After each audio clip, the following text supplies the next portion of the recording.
In this video, I'm going to show you how to style your links using CSS. I've defined a site, created a template based on one of the CSS starter pages that ship with Dreamweaver, and I've created two editable regions. In addition to that, you'll see on the right side, on the CSS style panel, the external style sheet that governs the appearance of this particular template. Now, if you don't see the CSS panel, go to the Window menu and select CSS. You can see that it is selected in this case because the check mark is enabled. Now, you won't see any specific rules that govern the appearance of links, so we're going to have to add them. And we'll do that by coming to the bottom of the CSS panel and clicking the plus icon for the new CSS rule. And in this instance, we're going to want to select the compound option from the drop-down. Now, you'll also see quite a bit of information here, and we can just erase that because what we're interested in is the most general form of the rule for a link. And to enter that, we're going to enter the letter A followed by a colon, and then we're going to type in link. And what this says is this rule that we're about to define is going to look all the way through our pages just as we're defining it here, because it's a very, very general rule. And we're going to click OK. We get the CSS rule definition that we're familiar with from before. And just to make things very obvious, I'm going to select red. I'm going to make the weight bold. And I'm also going to remove any text decoration. In this case, the default is an underline, and I'm going to remove anything so that the net result is that the links, when people come to our page, are going to be this red color, they'll be bold, and they won't have any text decoration. And I'll click OK. And as you can see, the links that I've already defined on my page have those attributes. That is, they've got bright red, bold, and there's no text decoration. There are, however, 3 additional states for which I need rules. One for the visited state, one for the hover state, and one for the active state. We're going to add them exactly the same way. We're going to go to the bottom of the CSS panel. We're going to click the plus icon and get a new CSS rule. And once again, we're going to erase everything we find here under the compound drop-down, and we're going to type in A colon visited. And this will be the rule that governs how our links look after someone has visited them and come back to our page. And we're going to choose a lighter red, something like that. We're also going to make it bold, and we're also going to remove any text decoration. And we'll click OK.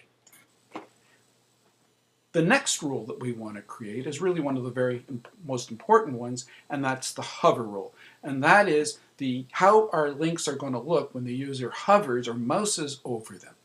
And we'll do it in exactly the same way. We'll click the plus icon. We'll erase what Dreamweaver puts in, and we're going to enter A colon hover. And we'll click OK. And in this case, what I want to do is, instead of making, as you can see here, red links, I want to make a white link, but in order for it to show up, I'm going to have to give it a background color. So the first thing I'm going to do is make it, in this instance, white. Your decisions are going to be based on how your site looks. And I'm going to make it bold. And I'm also going to remove the underline from the text decoration. Now, if I left things as they were, what you'd see is white on white and nothing that would be very useful. So I'm also going to go in and I'm going to change the background color. And I'm going to make the background color red. So in effect, what I've done, when people hover over a link, it'll invert from the normal state. And I'll click OK. Now, one last rule, and that is the active state. And the active state is what people see when they not only hover over a link, but hold down the mouse button as if to click on it. So we'll create one more rule in exactly the same way.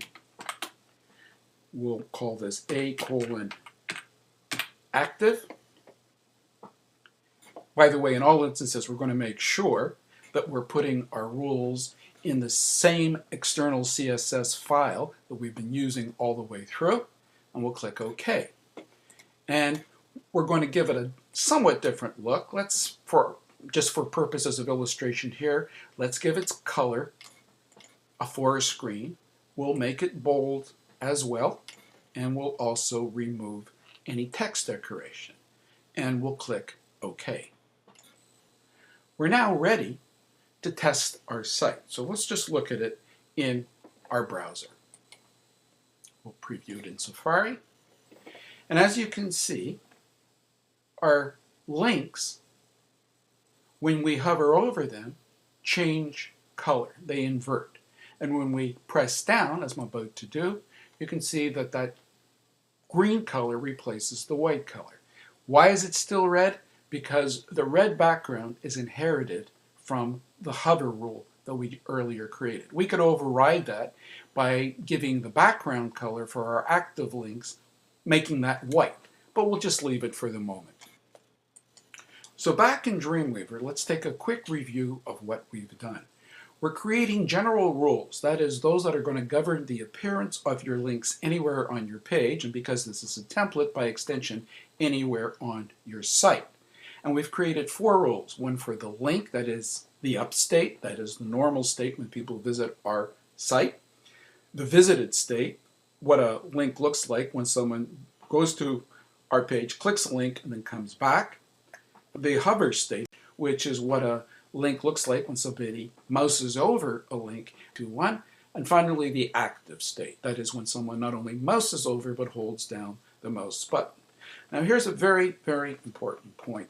The order in which we created this has to be maintained.